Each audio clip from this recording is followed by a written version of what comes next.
Call this meeting in order. Please join us for the Pledge of Allegiance. I pledge allegiance to the flag of the United States of America and to the republic for which it stands, one nation, under God, indivisible, with liberty and justice for all.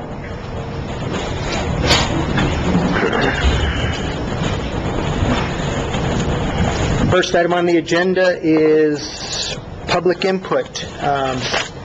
I have had pointed out to me that we do have a resolution which doesn't allow me a whole lot of discretion here. So I just want to just briefly remind everybody what we do for public input. It follows generally what we have been following, but there has been a few differences. Community input segment will last no longer than 20 minutes.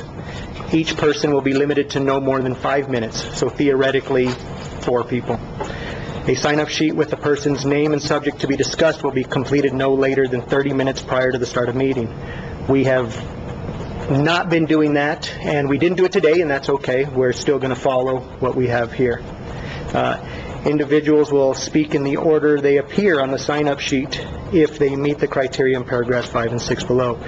Individuals may not speak on an issue they have spoken on at a council meeting within the last 30 days. Individuals will not be allowed to speak on issues that are currently under litigation.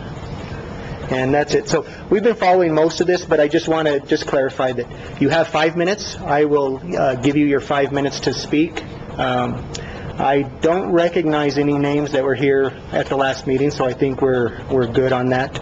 And I'm going to allow us to go beyond the 20 minutes if that's necessary, in spite of the fact I don't have the authority to have that discretion.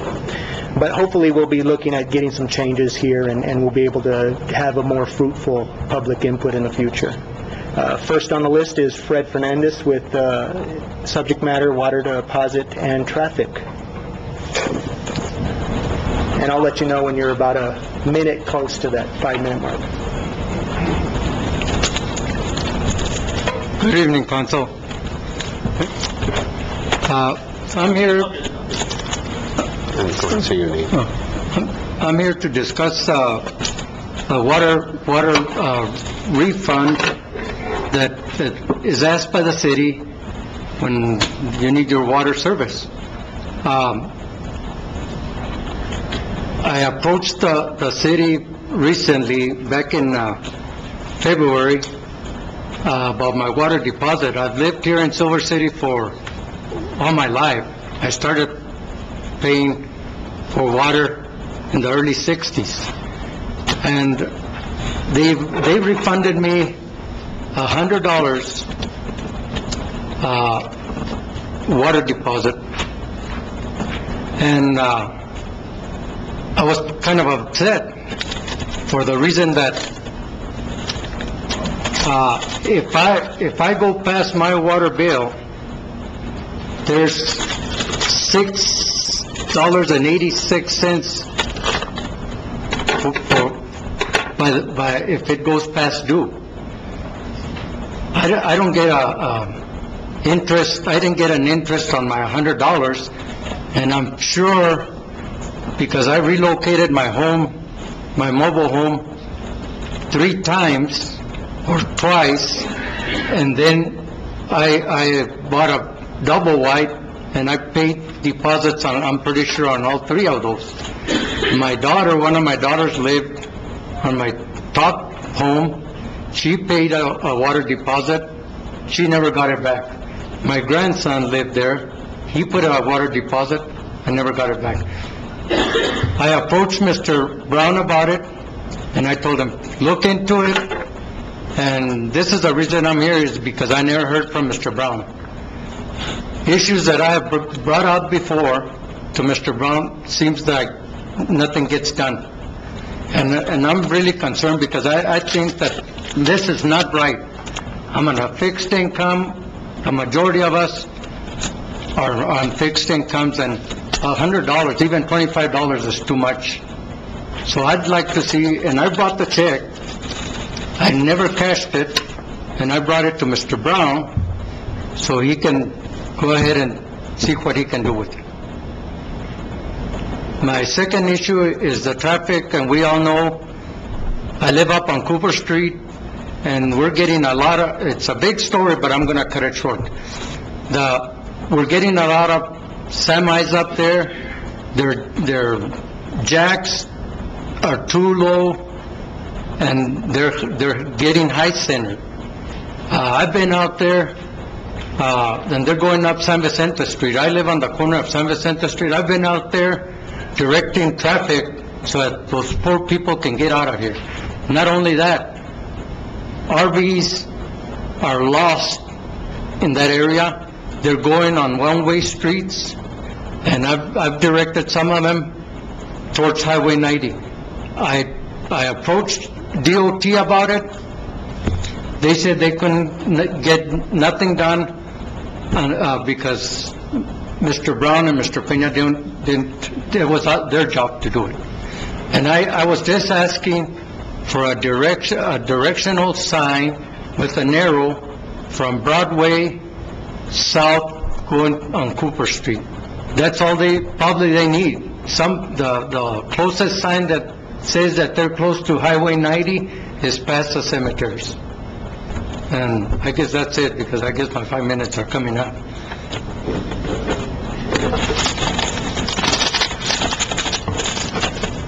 What do you want? Thanks, sir. You don't want my chair? We can talk at a later date. Oh, late? We've been waiting. Next is Nick Susillo, P&M Power Replacement Program. Good evening, Mayor Morones, Councilor, and Senior Management of the town. My name is Nick Susillo. I'm a county resident in the ETZ, and I'd like to speak with you about my concern for the P&M Power Replacement Plan. And I think you have some familiarity with that. As you know, P&M has negotiated with EPA to close 2 of the coal plants at the San Juan Power Generation Station. And they'd like to replace the lost 836 megawatts with the closing of the 2 coal plants with yet more coal and nuclear from their own unit in Arizona. My concern is that if we don't move forward in the future with more renewables, we are going to face a future remaining the highest ratepayers in the region. And also, we're going to have more CO2, more climate change, and more nuclear waste than otherwise we would have. And I think these are important issues. There are many specific reasons to be concerned with P&M, but I'd just like to broach the 4 major ones for me, which hopefully would be of concern to you as well. There are 4 jurisdictions that have passed resolutions actively opposing the P&M plan. The cities of Albuquerque and Santa Fe, and the county of the county of Bernalillo, and the county of Santa Fe. So should this give one pause?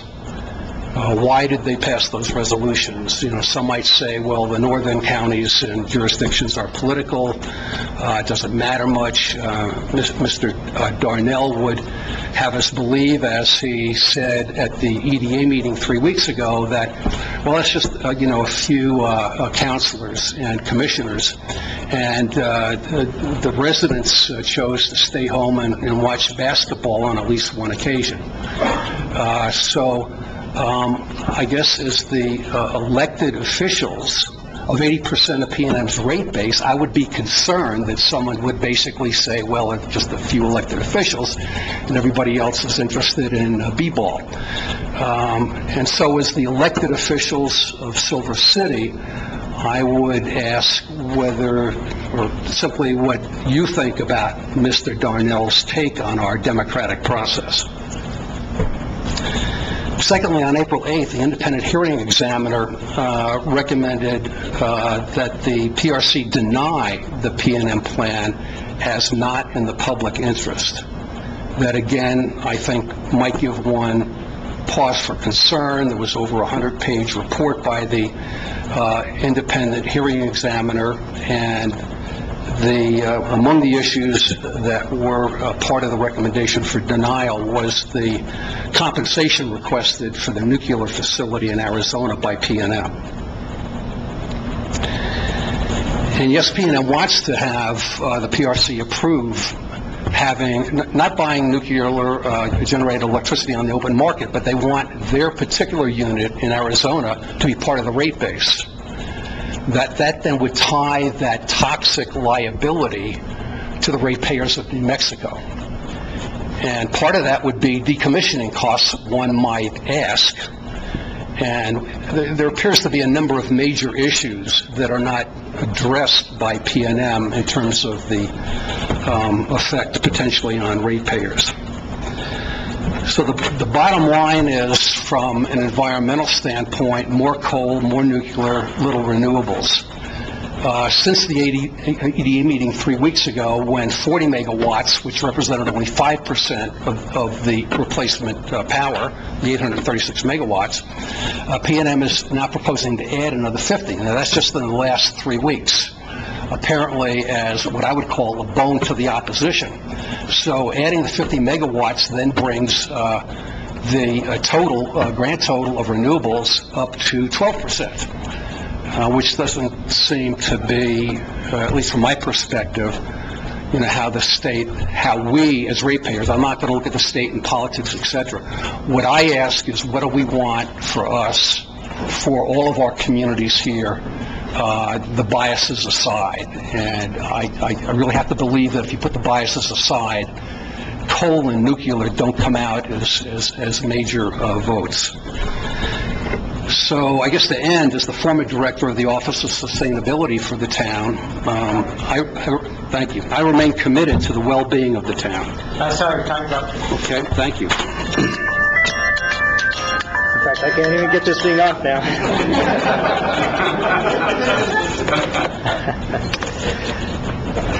Now we have, that's two of our, half of our public input right there, that for time-wise. So I'm going to allow somebody who is not here for PNM such, and ask Mr. Turrieta to come up and speak. Thank you very much, Mayor, council members. My name is Raul Turrieta, and I'm your county assessor. And I would just like to give you a small update what's going on in the county assessor's office. At this moment, we were working on our parcel mapping, our GIS, and I would like to let the public know here in Silver City, but also in the county, that anytime you access our GIS on our website, it's not up to date at this moment. I've had quite a few phone calls stating that a lot of the information is not there.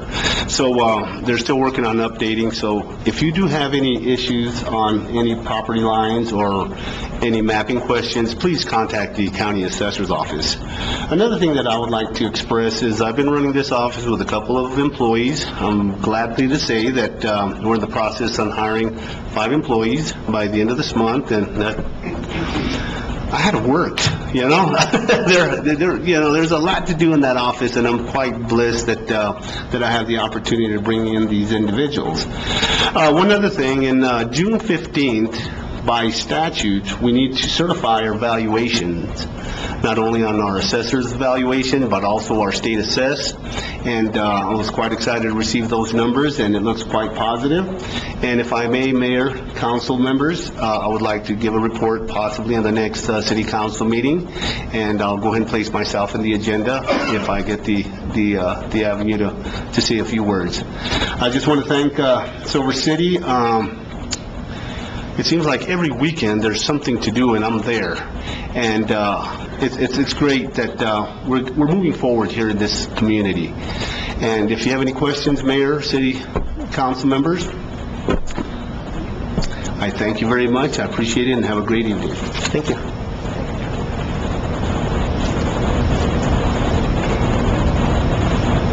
Next on the list is Steph Smith in regards to the PNM power replacement.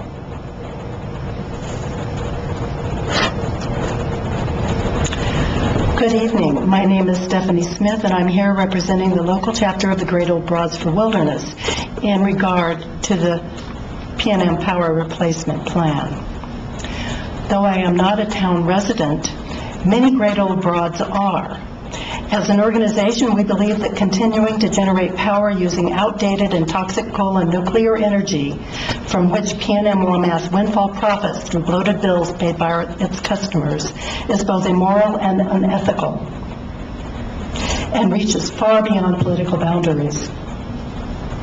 I also want to emphasize that formally standing for clean energy will not result in the end of economic development and security for our community.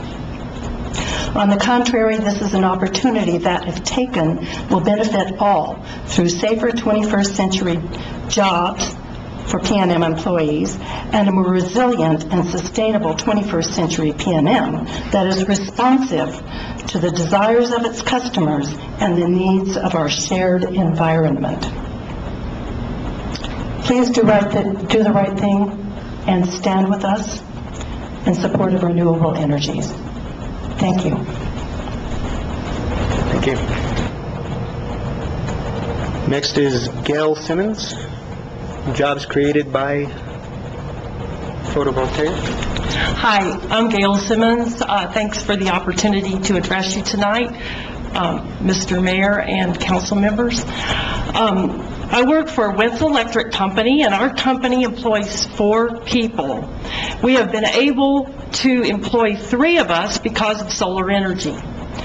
In New Mexico, you have to be an electrician to install solar photovoltaic at your home or at your business. And because of solar PV demand, we have trained 5 young people to journeyman level electrician. Those are good jobs. They usually average about $25 an hour. Our company uses services from the local community. Several supply houses supply us with the parts we need. We hire subcontractors to do earthworks for us, to dig ditches and to build structures for our PV installations. We hire engineers to do reports for us, all from our local community. So what I would ask you to do is to remember that solar creates jobs in our local economy, and so we need to power locally, and we please support clean energy and good jobs here in Silver City. Thank you. Thank you.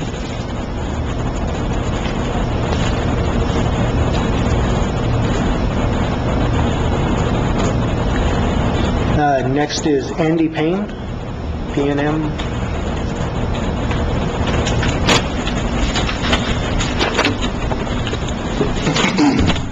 Thank you, council members.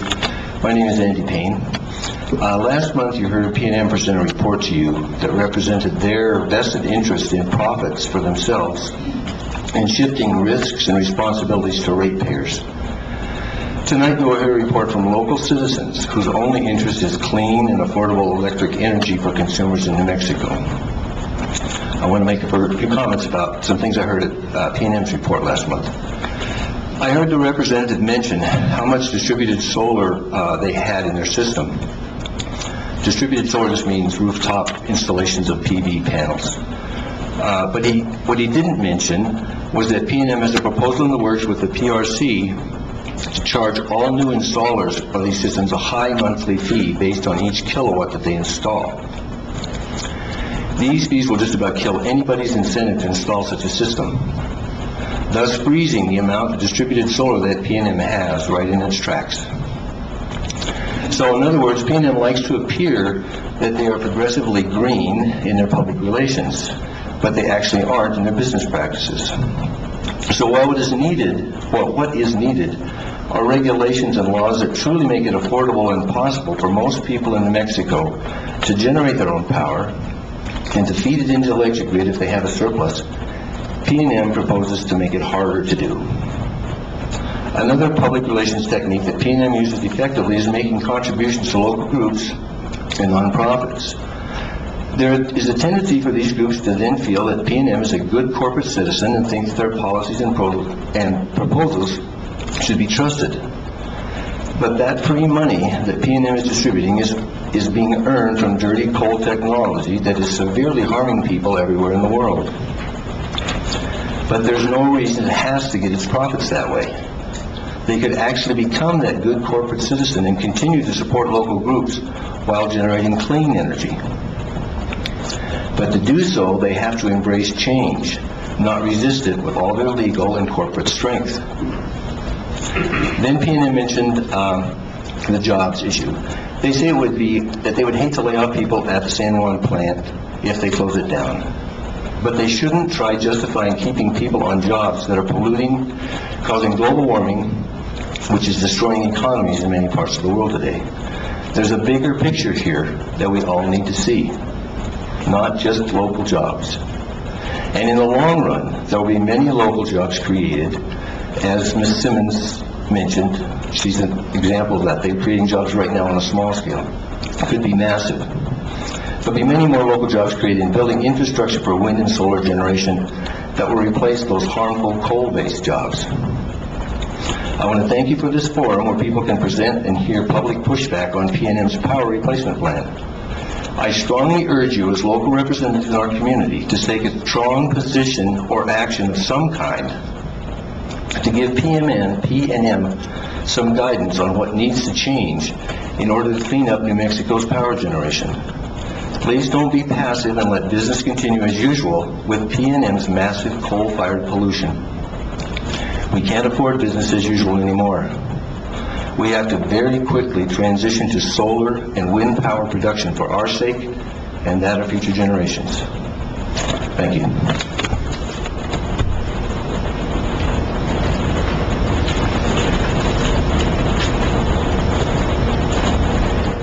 Deborah James, wind power example.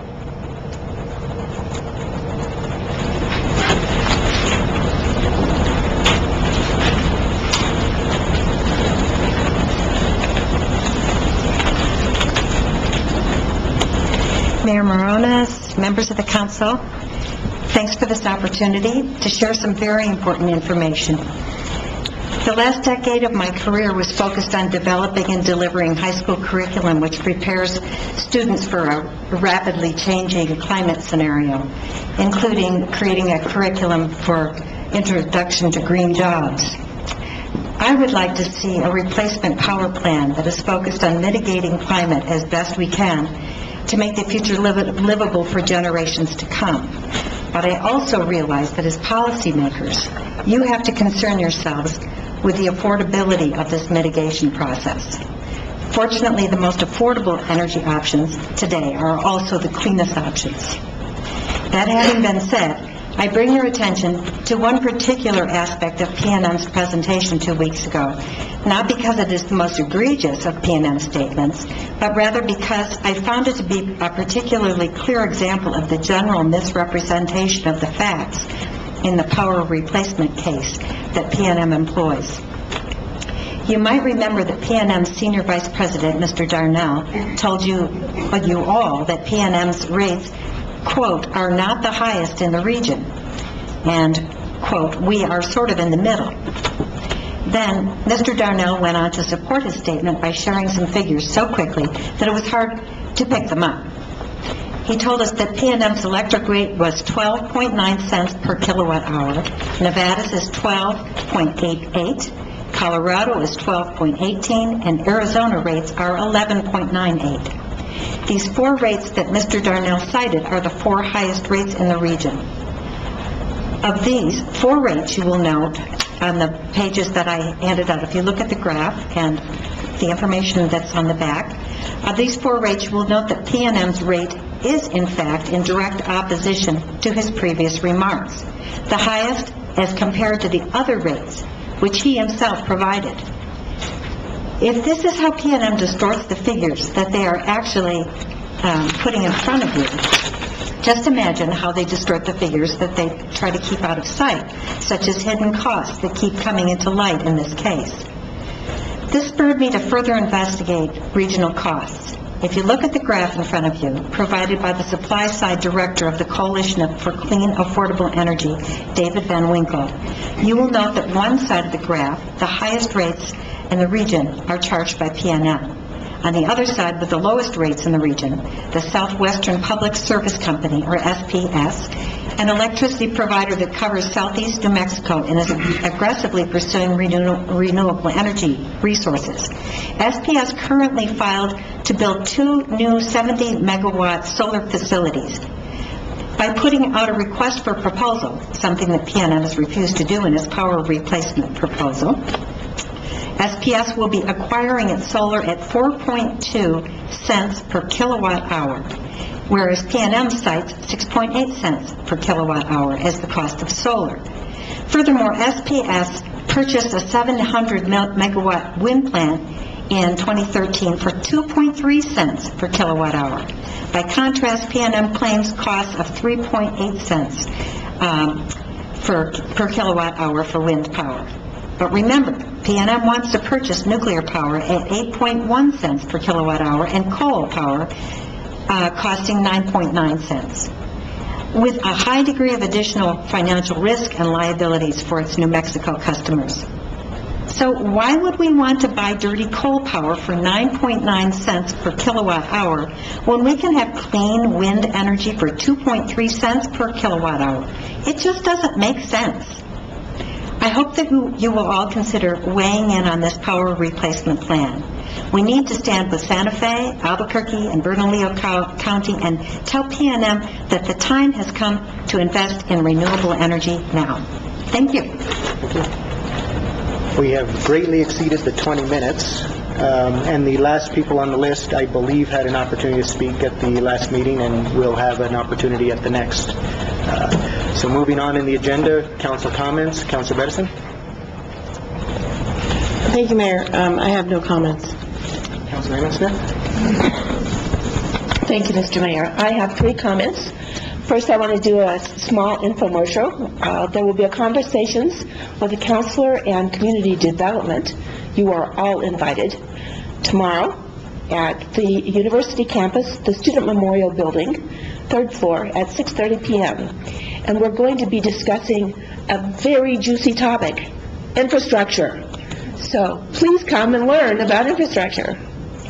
The second thing that I want to comment on is that today there was a press release from Senator Udall's and Heinrich's office about the Southwest New Mexico Council of Governments having procured a grant from the Federal Economic Development Agency for the Southwest New Mexico Green Energy Efficiency and Renewable Energy, setting up a Office of Renewable and Energy Efficiency. I encourage all of you to recognize that the Town of Silver City passed a resolution in 2013 supporting the work that had been done by this Green Jobs Task Force since 2010 to move towards identifying ways to develop jobs down here having to do with energy efficiency and renewable energy. So things move, and there is now money to be working on that very important progress. And the third thing is that I heard today that the capital outlay bill was passed, and we hope the governor signs it. And I have it on good faith, and also the kind words of Town Manager Mr. Brown, that should that be signed, that would mean that there will be road work in chip seal on Little Walnut Road, for those of you who really have been waiting for that. Thank you. Councilor Ray? Thank you, Mayor. I mentioned before that I was very proud of Silver City and Grand County because we have a lot of volunteers doing different things. I want to give congratulations to Mr. Fernandez by directing some people on Cooper Street. I think that if we all do the same thing, it will make it easier. Bear with us. We are going to try and see if we can get some more signage up. Right, Mr. Brown? On Cooper Street.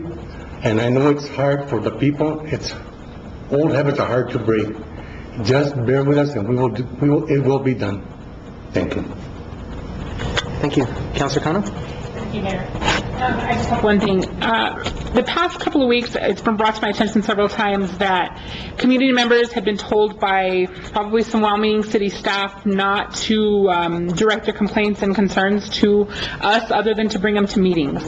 That is not a policy that I stand for. I don't know how the rest of the council feels, but I am anxious to hear what you have to say. So please continue to send me emails, make phone calls, come and visit with me regarding anything except for things that are covered in public hearings that we cannot talk about before the actual hearing happens.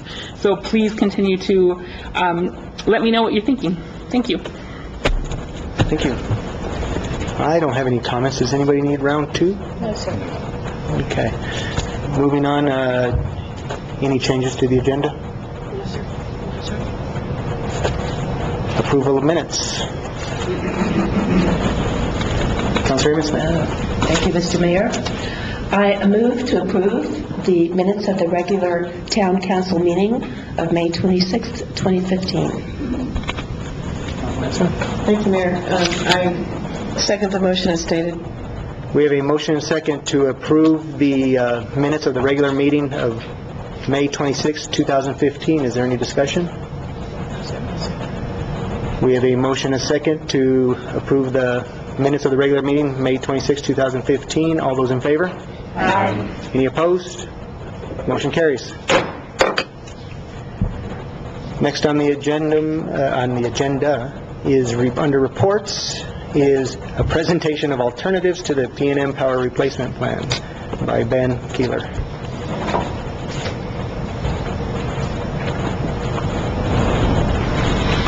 Thank you, Mayor Moronis and councilors, for giving me the opportunity to address this issue.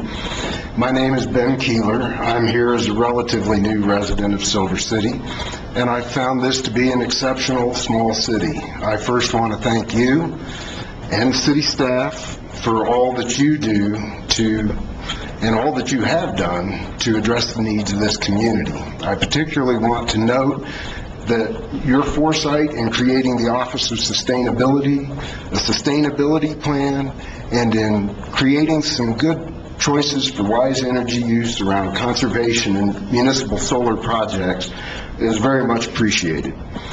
I want to give credit up front to New Energy Economy, a civic coalition that intervened in PNM's application to the Public Regulatory Commission to approve its plan. And New Energy Economy litigated some really complex issues and developed a lot of the facts that are available today that PNM didn't want you to know. The information that they discovered, including its briefs, informed this report. PNM is legally required to model and analyze all power generation scenarios that are feasible for the lowest cost alternative. Contrary to its obligation, PNM refused to fairly compare wind and solar against its plan, simply assuming they would cost more than the actual open market costs that are presently available. Those facts were left to NEE to bring to light. There are many disturbing issues about PNM's conduct in this case. Most critical was the fact that PNM knew from its own modeling that it was not presenting the least cost option for New Mexico when it submitted its plan. Many more hidden costs are likely to appear in this plan: decommissioning and reclamation costs, potentially severe carbon taxes, environmental liabilities, and stranded asset costs all lurk in the wings. Such costs will be added to our rates later. Other significant public interests like carbon-induced climate change, economic impacts, jobs, and water usage issues were largely ignored by PNM. Compared to coal, renewable options win on each of these issues. I believe that the example today of like drought in California and flooding in Texas, as well as the increasingly thorough and voluminous studies of climatic change, confirm that it is an immediate crisis and it's critical importance to start reducing greenhouse gas emissions. Closing old coal plants is among the best ways to reduce carbon and methane in the atmosphere. Unfortunately, PNM has revealed how closely it is wed to coal technology by bringing in more coal to replace closing coal plants. PNM is simply indifferent to reducing global warming. While reducing carbon and global warming is a sufficient reason to reject this plan, there are far more reasons. So what's wrong with the plan and what can we do differently? First, PNM ignored its legal obligation by submitting a plan that omitted and misrepresented facts, failed to compare feasible alternative resources, excluded open market competition, and it knew it was not the least cost option. The alternative is to make them comply with the law, request proposals on the open market, and fairly evaluate the options. Number two, PNM's plan transfers its toxic asset liability and additional still hidden costs into the New Mexico utility portfolio, transferring its liabilities to New Mexicans. Alternative, PNM can keep its toxic assets out of our portfolio, and the PRC can allow in only the least cost and best fit resource options. Number three, the plan will cause New Mexico to face higher rates and lower reliability than anywhere in the region. Alternative, New Mexico could solicit requests for proposal for modern, clean, cost-efficient, renewable generating technologies like wind farms already built in New Mexico, and that they can do that at much lower cost than PM wants for its dirty power. Number four, the net present value cost of this plan is approximately $5,000 for every man, woman, child in New Mexico, meaning around $50 million of indirect costs to Silver City residents or over $150 million to Grant County residents. Alternative, tell the PRC to reject PNM's plan for failure to consider all alternatives, but particularly for failing to consider the plan or the 350 watt of potential solar generation capacity on a Chino mine reclamation site, a project you've already done preliminary evaluations of, but which PNM didn't even look at. And five, virtually no direct expenditures in this plan are in southwest New Mexico. Most utility payments leave the local economy. The alternative, open market competition, allows opportunities for far more distributed power generation options, including prospects for wind and solar development in Silver City, Grant County, and other southwest New Mexico counties. Such developments would enhance the local economies as lease payments, new jobs, and construction spending increase. It enhances governmental revenue from lease payments and as property and gross receipts tax increase. PNM has used its monopoly status control of this planning process to rig the results in order to unload its toxic assets onto New Mexico ratepayers. Should the PRC approve this plan without fair competitive alternative analysis and knowing it fails the least cost test, New Mexico will lose its best and most immediate opportunity for a more affordable, modern, renewable generating technologies. PNM chose to create a self-serving plan at our expense. I and many others find this extremely troubling. PNM's sole focus has been on profits as it disregards its customers' interests and the environment. A number of governmental entities have passed resolutions opposing this plan as a poor choice for New Mexico. I hope you will join them in requesting that this plan be denied outright and that a process of all resource requests for proposals and fair comparison begin again. The possibility of a clean energy future in New York and New Mexico depends on doing this right. Thank you. I also have part of my presentation I want to have Janet Wallet-Ortiz present. Good evening, and thank you very much. I want to thank each and every one of you for all the good that you do for your constituents and for Silver City community and beyond.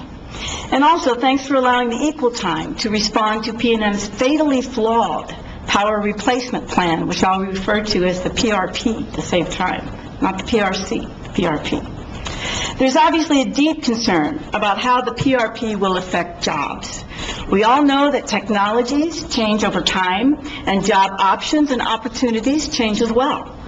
As we make the absolutely critical transition to a sustainable energy future for ourselves and the planet, some jobs are lost and other jobs are gained. PNM has publicly emphasized how serious the closure of the units of the San Juan plant would be to the community of Farmington. However, the city of Farmington itself chose not to acquire 65 megawatts of additional capacity from the San Juan plant. Why? In a public letter, the city manager cited his fiscal responsibility to taxpayers and Farmington's electric utility ratepayers, which led him to determine that the city's, quote, economic parameters could not be met, unquote, by acquiring the energy from the San Juan plant. If the city of Farmington has determined that it is not in their best interest, their best economic interest, to acquire this capacity, which would help ensure that these units would remain open and jobs retained, then why should other PNM customers in New Mexico subsidize these jobs when Farmington itself would not? Environmental and economic factors indicate that all 4 units at San Juan need to be closed. If, for example, we were discussing jobs at an asbestos factory, we would all agree that those jobs would not be worth the risk. Similarly, the jobs at the coal plant are not worth the serious health and environmental consequences, especially since we do have viable alternatives here in the Great Southwest. According to NEE, using PNM's own numbers, 4 analyzed options are cheaper than the current plan, and one of those includes a shutdown of all 4 units. A 4-unit shutdown would save ratepayers, that's you and me, $334 million over the next 20 years. Savings would also be enormous if solar and wind plants are built, and the reason is simple. While it is true that there are initial upfront costs to build renewable facilities, hey, more jobs, over time, the operation and maintenance costs are much, much less than toxic coal and nuclear. Considering all of the factors of economics, jobs, toxic waste, and climate change, it is crucial that PNM now determine an expeditious time frame for the 4-unit closure and decide quickly on renewable power replacement options, including ones that will provide jobs in Farmington and elsewhere in New Mexico. How about right here in Silver City, in Grant County? Sorry, PNM.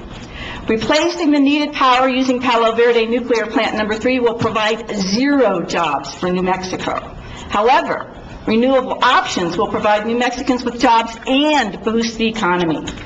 According to NEE, between 2012 and 2014, that's just 2 years, New Mexico realized a 45% growth in solar jobs, from 1,100 jobs to 1,600, more than PNM's total 1,500 jobs. Wind energy is supporting 500 to 1,000 jobs in New Mexico, with 12 active wind projects in the state, providing 812 megawatts of wind power from a total of $1.4 billion in capital investment, and providing $2.4 million in annual lease payments to New Mexico property owners. Maybe some of you know some property owners that could benefit from that. Laura Harris, Director of Americans for Indian Opportunity and a member of the Albuquerque Hispano Chamber of Commerce, said, New Mexican families are already struggling, and PNM wants to stick us with their toxic assets. We shouldn't risk our children's future to bail out PNM for coal investments that are guaranteed to lose money. Wonder how many of you would be willing to put money into a plan that was guaranteed to lose money. During Mr. Darnell's report to the City Council, he implied that renewable energy options were not yet viable and that the cost of renewable energy was prohibitive. Nothing could be further from the truth, and PNM staff knows this. For them to indicate otherwise is disingenuous. Power companies have been and are fast-tracking renewable facilities all over the country and the world. If PNM thinks the technology is not ready, or that they cannot move fast enough, then perhaps they should not be in the electricity business. In just one example, in 2013, Southwest Public Service Company, or SPS, mentioned earlier, brought a 700 megawatt wind farm online. The wind power costs are only about 25% of the cost that PNM wants to thrust upon its customers, you and me, for dirty coal and radioactive nuclear. In addition, SPS just recently announced that they would expand solar output, double their output from 70 megawatts to 140 megawatts. Why? To save customers money. Imagine that. Mr. Darnell stated, and I'm paraphrasing here, that we all agree on what we want. We just don't agree on the methods and how fast we're going to get there. A wealthy company such as P&M has qualified employees at its disposal. Or P&M could hire quickly more knowledgeable people, more jobs, to expedite the transition to renewables. Finally, internal documents that were disclosed during P&M's hearing process revealed that P&M had already analyzed scenarios that would have utilized 400 megawatts of wind and 260 megawatts of photovoltaic solar power, and these scenarios were found to be a more cost-efficient replacement portfolio for New Mexico ratepayers. That's you and me. Contrary to P&M's frequent assertions of transparency, P&M tried to keep this information out of the public record as well. There are viable alternative plans. If P&M allowed an open RFP process permitting renewable energy proposals at market value, we would see more clearly how these plans would work effectively for New Mexico and our sweating planet. There will not be any reduction in the reliability of our power utility if we use more renewable energy. Each one of you represents a large constituency who are affected by P&M's electric rate hikes.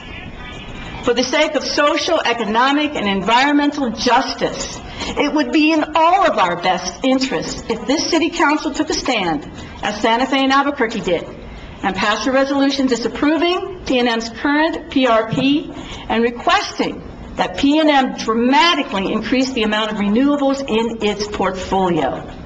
Municipal governments across the country are taking all kinds of initiatives to plug in sustainable energy practices. Thank you very much for your time. Is there any questions for Ben or Janet? No? Thank you, guys. Thank you. Any other staff reports?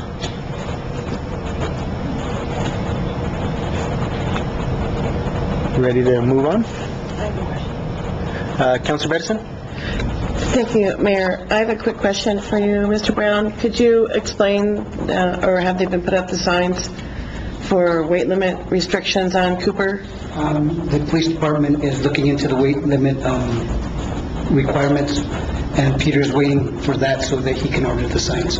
Okay. We've been working on it. So we're working on that. Since last week, we've been working on it. And that would hopefully decrease the semis. The semis coming through. Okay. Yes. Great. And I just want to compliment the police department. I did see them recently tagging what appears to be some folks that are going a little too fast down Broadway. Yeah, there's a 20-mile-per-hour speed limit, and apparently they kind of blew by that, so I appreciate that. So thank you. Keep up the good work, because it's they are going a little fast. They don't realize that they're in a town, I guess. I'm not sure if we can put a speed limit sign. I did notice one midway down, but is there one closer to the turnoff, Chief, from Cooper onto Broadway, that it's 20 miles per hour?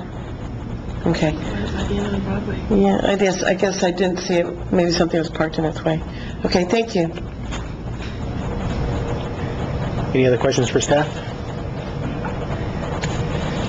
Next item on the agenda is a public hearing entitled Approval, Disapproval of Ordinance Number 1239, an ordinance amending Appendix C, Land Use and Zoning Code of 2010, Article 6, Administration, Sections 3.1.1, 3.2, 3.3.1, 3.4.2, 5.9.2, new sections 5.9.6, 5.10.2, 5.12, 5.15, 6.2.3, 6.3.1, 6.3.9, and 6.3.23 of the Town of Silver City Municipal Code. The Town Council will serve as the hearing board, and I, as mayor, will be the presiding officer. Have any members of this hearing board had ex parte discussions with any person regarding the subject matter of this hearing, or had any communications from any party to this case? No, sir. You are all qualified. Will all parties and witnesses intending to testify, including those staff members who intend to present testimony or who will be available for questioning, please rise and come to the podium to be sworn in by the town clerk. If you have not been sworn in, you will not be permitted to testify or otherwise participate in this hearing.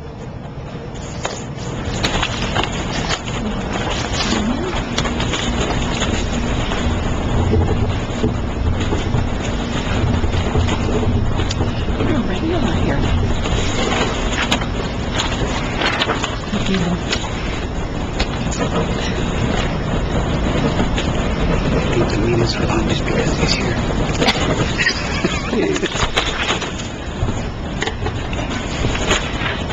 Please raise your right hand and repeat after me. I state your name. I, Julie Indig, Do solemnly swear or affirm do solemnly swear or affirm that the testimony I am about to give that the testimony I am about to give in the matter before this council in the matter before this council is the truth, the whole truth, and nothing but the truth, is the truth, the whole truth, and nothing but the truth, under penalty of perjury. under penalty of perjury.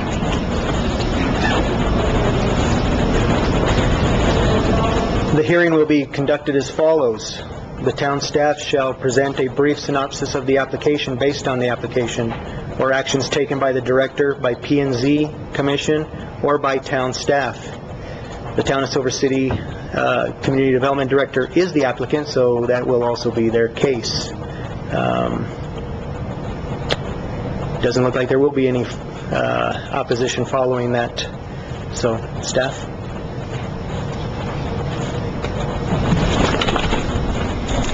Good evening, Mayor and Council. This is the second public hearing for this item. It was heard on May 5th before the Planning and Zoning Commission, and I'm sure you're all familiar with the information provided in your packet. And the item that I would like to touch on first is the item that was recommended by the Planning and Zoning Commission to remain the same, which is 0. And I would strongly recommend that you would go with the staff recommendation instead, and I can explain the reason for the 10-foot frontage requirement in commercial historic downtown. This would only apply to new land divisions that would be created in the future, and staff feels very strongly that it's almost impossible to get utility service, signage, addressing, anything like that without some frontage. And this would only apply to new parcels that are divided in the future. It doesn't apply to any parcels who don't have frontage right now. It's very difficult, especially in this exchange of properties, to provide utility service through an easement. Also, given an example that Mr. Marshall and I discussed, say for instance, if the hub, which is now one piece of property, were to be divided, it would be quite simple to create flag lots to provide the 10 feet of frontage for even the businesses which are in the back corner. So I would strongly recommend that if you have any questions about this frontage requirement, that we discuss them, because it's very important for new parcels that are created. Downtown does have several parcels that have very narrow frontage, and we feel that the 10 feet is quite adequate for signage requirements, addressing, and utility service. With that, I will open it up with the encroachment permit that you heard last meeting. This would now be a decision made by the town manager, and appeals would go to the council. And with any encroachment permit, they have to be removed within 90 days request from the town, and also any appeals that were made of decisions by Mr. Brown would be heard before you in a public hearing. It just allows the public a little more timely response, because it's not a permanent structure anyway. It would allow them a more timely response, and they wouldn't have to go to the expense and time of a public hearing unless they would like to appeal Mr. Brown's decision. Also, the last section, moving permit, is added in. It had been in a previous land use code and somehow had been omitted in this edition. With that, I'll open it up for any questions. Does the hearing board have any questions?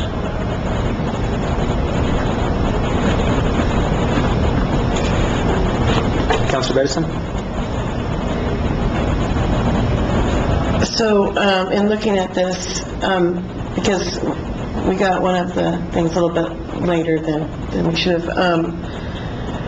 Just, you have signs, subsection, clear sight triangle is amended by adding the phrase in parentheses at the end of the existing language. So could you please just clarify that for the public and clarify what a clear sight triangle is? Sure, I can read you the definition also. That sounds good. And what we've done is there are a couple of sections in the land use code that aren't cross-referenced very well, and that's an example of one of them, and I can read it for you.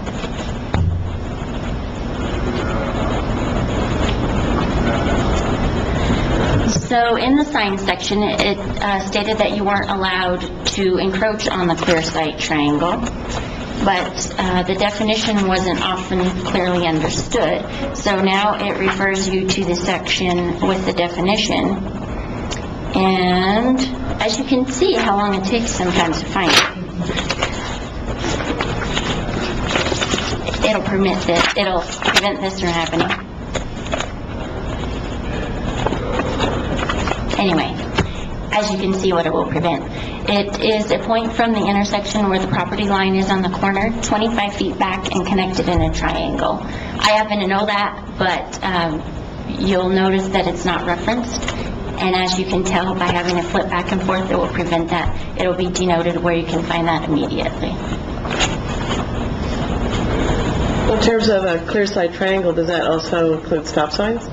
Stop signs, no, Chief. When you're talking about signs, you're talking about... Business signs. Business signs, thank you. That's what I wanted to clarify. Businesses, events, those are covered under section 5.15 of the land use code. Those are what are permitted through our office. Street signs, stop signs are not. Okay, great. Just wanted that clarification. Yes, and also the other people who have to comply with the clear sight triangle are vendors who set up, for instance, at the corner of 180 and Swan Street. Oh, yes. They have to also comply with the clear sight triangle. But it also, at this point, that intersection at 180 and Swan...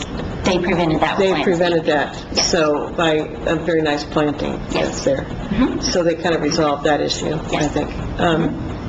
So, could you also clarify, for the benefit of me,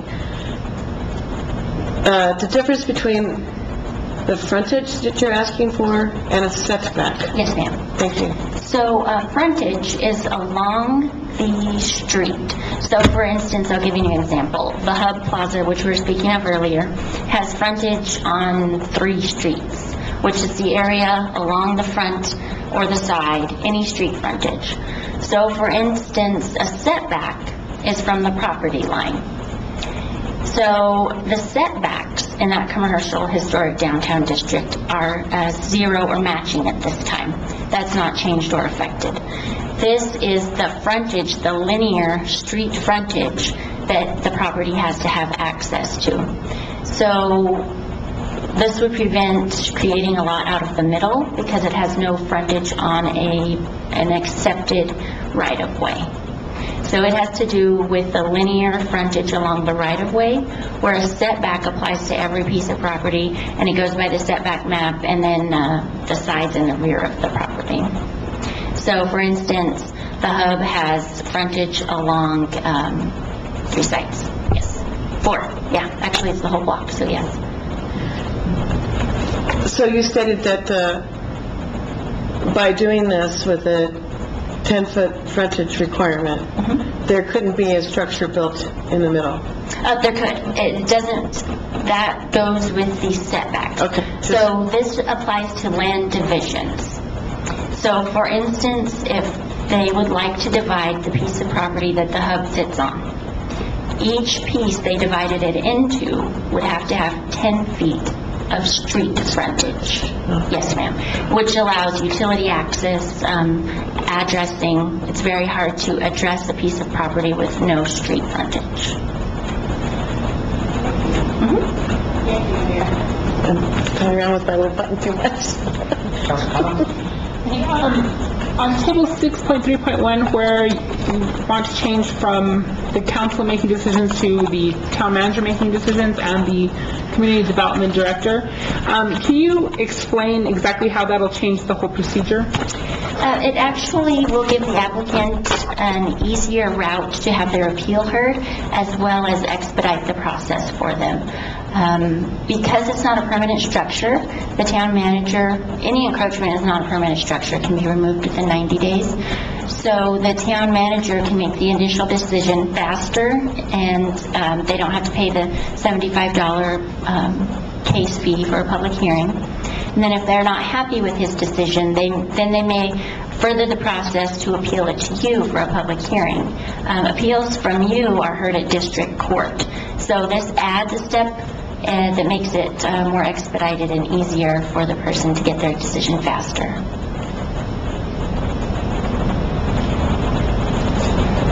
Councilor Smith?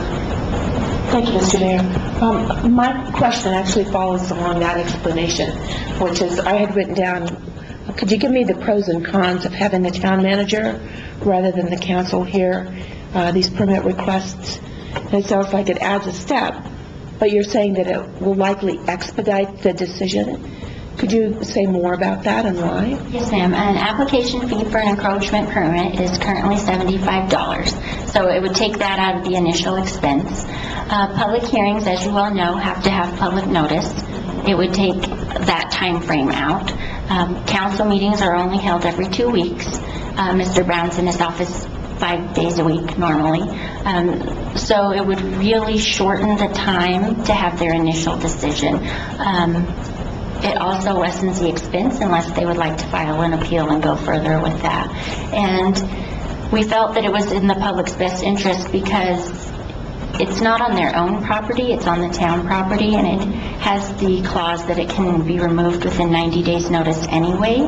So we're making it easier, more user-friendly, and they get a quicker decision. Mr. Brown? And I believe the staff will still have to give me a recommendation based on the land use code. So I'll get that information directly, quickly, and make a decision based on the requirements of the land use code right away, and well, quickly, I should say.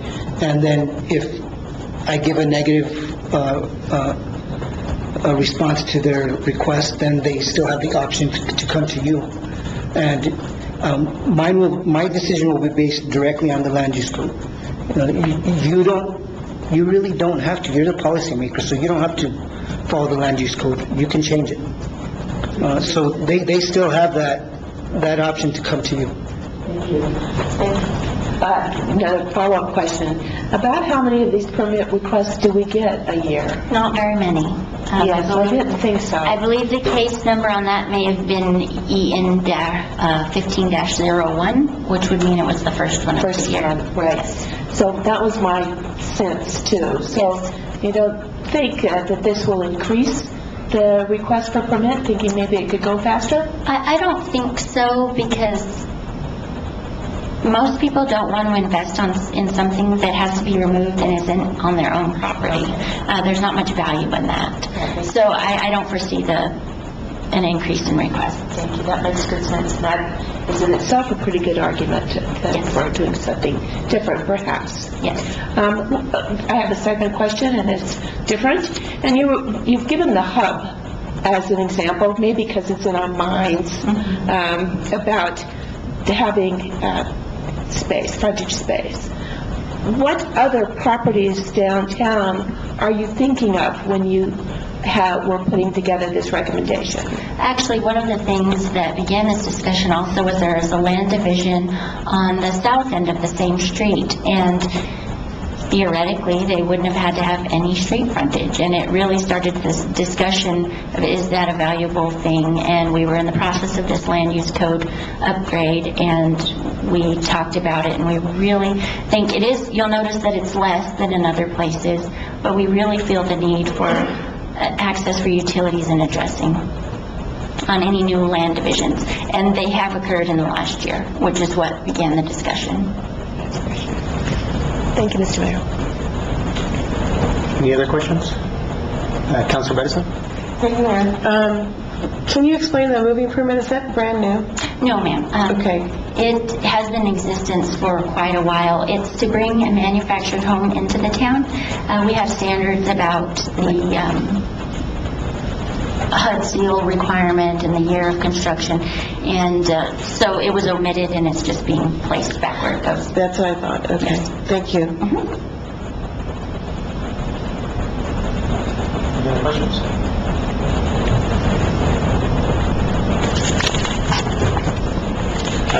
Mr. Marshall, Jamie, does anything you want to add? No, thank you. Does this conclude your case in chief?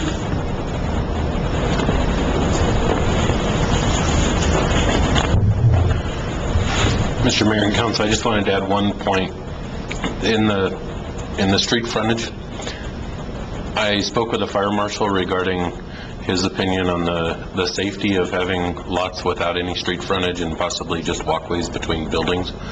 And he felt that it did create a danger and a increased hazard to emergency response personnel. Thank you. Does that conclude your case in chief? Yes, sir. Please remain available. Any questions for any of the people who presented?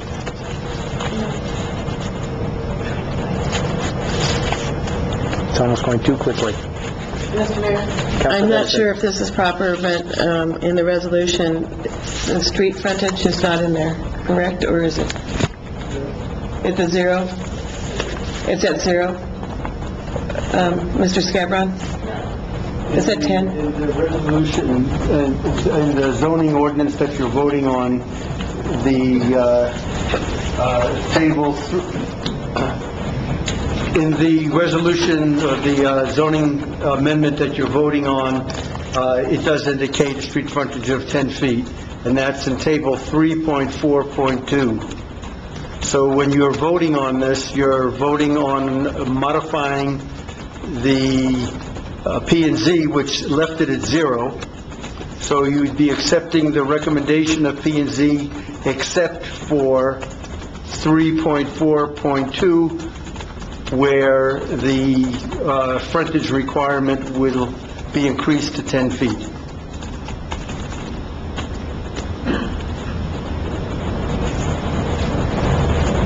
Thank you.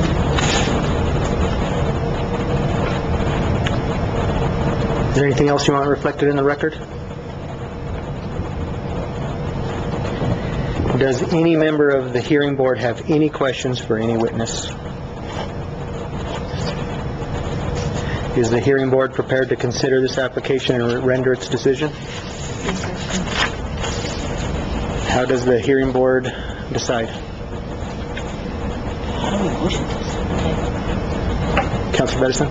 Mr. Mayor, I'd like to ask for, once again, for council, Mr. Scabron, to assist in making sure the motion is stated properly. So, Mr. Scabron, if I read the resolution, and the ordinance number, and make that we're accepting staff recommendation, or we're accepting recommendation of P&Z, except for table 3.4.2, for the requirement for street frontage in commercial historic district to be 10 feet? Yeah. Okay. And it's not a resolution, we're talking ordinance. I'm sorry, it's an ordinance. I corrected myself after I said resolution. Okay. I was looking at the wrong thing on the page. So, thank you. Mr. Mayor, I move to approve ordinance number 1239, an ordinance amending Appendix C, Land Use and Zoning Code of 2010, Article 6, Administration, Sections 3.1.1, 3.2, 3.3.1, 3.4.2, 5.9.2, and new sections 5.96, 5.10.2, 5.12, I'm starting to blur here, okay, 5.15, 15, 6.2.3, 6.3.1, 6.3.9, and 6.3.23 of the Town of Silver City Municipal Code, based on the recommendation of P and Z, except for Table 3.4.2, increasing the minimum street frontage in C-HD to 10 feet. Councilor Smith? I will second that motion as stated. We have a motion and second as read into the record. Is there any discussion? Everybody understand the motion that they're voting on? Yes. We have a motion and second as read into the record. Roll call. Aye. Councilor Odom Smith? Aye. Councilor Ray? Aye. Councilor Kano? Aye. Motion carries. This public hearing is concluded. Councilor Edison? Mr. Mayor, I move for a short break. Mr. Mayor, second. We have a motion, a second for a short recess. All those in favor? Aye. Any opposed? Motion carries. We're in recess. Call this meeting back to order. Next item on the agenda under new business, approval, disapproval of resolution number 2015-13, supporting a public-private economic development Main Street project. Mayor, Council, this is the annual resolution that is required by the New Mexico Main Street program to saying that the town supports the public-private partnership with the Silver City Main Street program to reassure the state that we're behind our Silver City Main Street program, and we'll continue to work with them. There is a MOU that goes along with this that I sign and submit with the funding that we usually provide to them, which is already budgeted as part of the preliminary budget. So basically, that's what this is today. Just briefly, I'll have to say that I know about a dozen years ago, I saw a stat where at that time, Main Street had brought in about $5.4 million worth of infrastructure improvements, and versus the dollars up to that point that the town had given Main Street it was a huge return on our investment, and I think in the last dozen years it's been just as extreme of a return on investment. It's a great program. I'm glad that the state has their state Main Street program. Our Main Street project is one of the oldest in the state, if not the oldest in the state, at least continuously moving forward. I think they've done good work, and they're actively doing things to better the downtown community and continue to bring improvements and increase our gross receipts tax. So I'm a big fan. Would anybody from the Main Street program like to comment on this?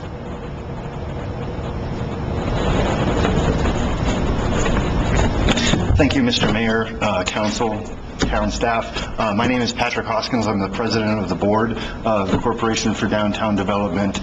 We do business as the Silver City Main Street Project. Needless to say, I'm a big fan of what we do. I think that what we do is very valuable to the town of Silver City and to Grant County at large.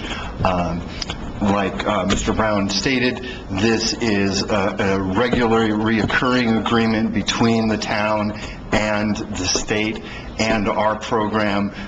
Like he said, just simply indicating that you guys actually believe in the work that we're doing and that are providing a certain level of financial wherewithal to us so that we can actually do what it is that we say we can do. So we're absolutely here in support of this agreement. I'd really love to get this signed and get this back up to the state and get this little piece of business done so we can continue on doing some of the bigger fun things, movie theaters and such. So, thank you. Does anybody have any questions for any of the participants or have any comments? I'll entertain a motion. Councilor Ray? Thank you, Mayor.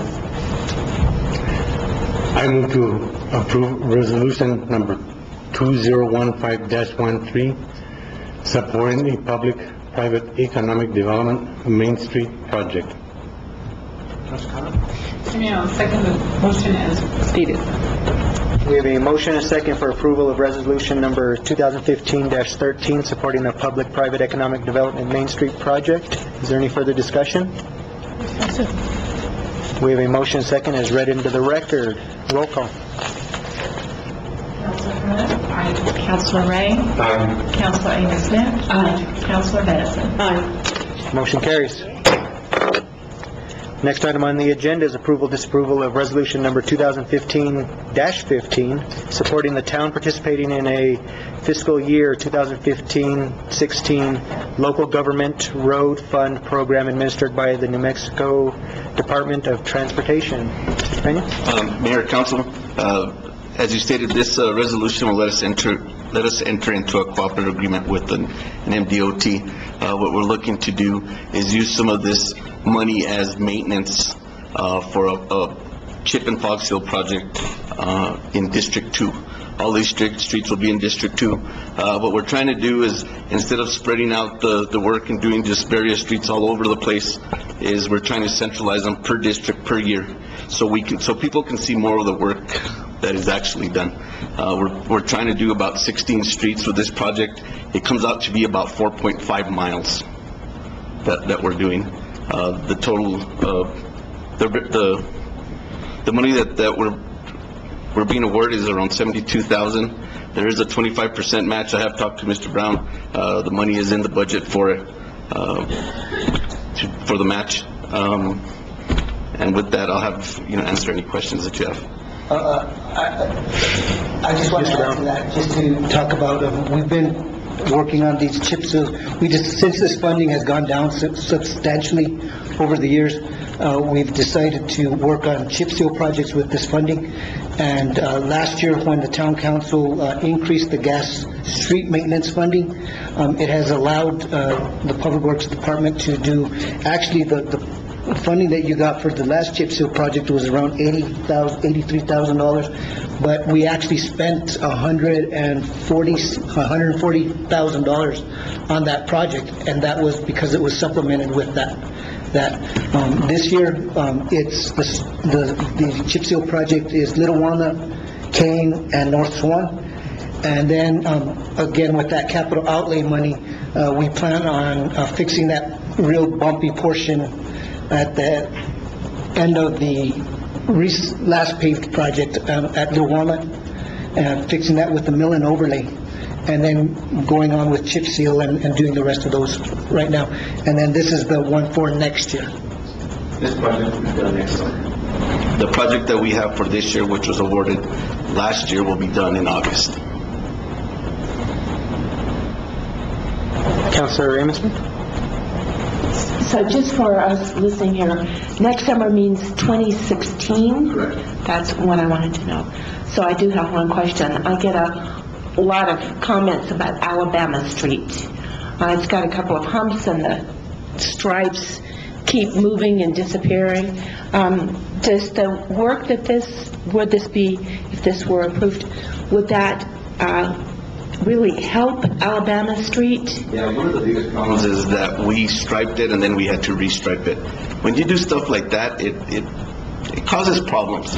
What it does is that in order to restripe it, we have to cover it with a sort of like a black paint, a traffic paint. But what it does is that it fades and you can start seeing it. So you start seeing multiple lanes, and it creates an issue. When we do this project, what we'll do is we'll put a new surface on it, and what we'll do is then we'll come back and we'll seal it. So it'll totally be a new surface. So we'll restripe it, so you'll only see the new stripes that we put on. You won't see any of the past.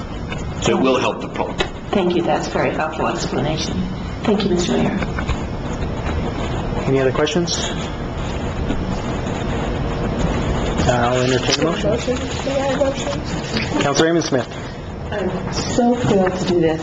I move to approve resolution number 2015, supporting the town participating in the fiscal year 2015-2016 local government road fund program administered by New Mexico Department of Transportation. Council President? I second the motion as stated. We have a motion and a second for approval of resolution number 2015-15, supporting the town participating in the fiscal year 2015-2016 local government road fund program administered by New Mexico Department of Transportation. Any further discussion? We have a motion and a second as read into the record.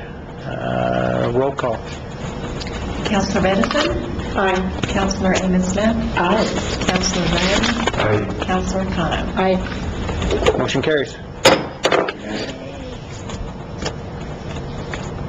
Next item on the agenda is appointment to the Planning and Zoning Commission. We have an application from Michael Ladish. He's known to me. He wasn't known to the chair, but I think he's more than qualified and Misha, and longtime resident, and actually has some expertise in real estate a little bit. Is there any opposition to appointing him? Yes, sir. He is appointed. Mr. Mayor, Councilor Amos Smith. I move to adjourn. Councilor Bedson. Mr. Mayor, I second that motion. We have a motion and a second to adjourn. All those in favor? Aye. Any opposed? We are adjourned.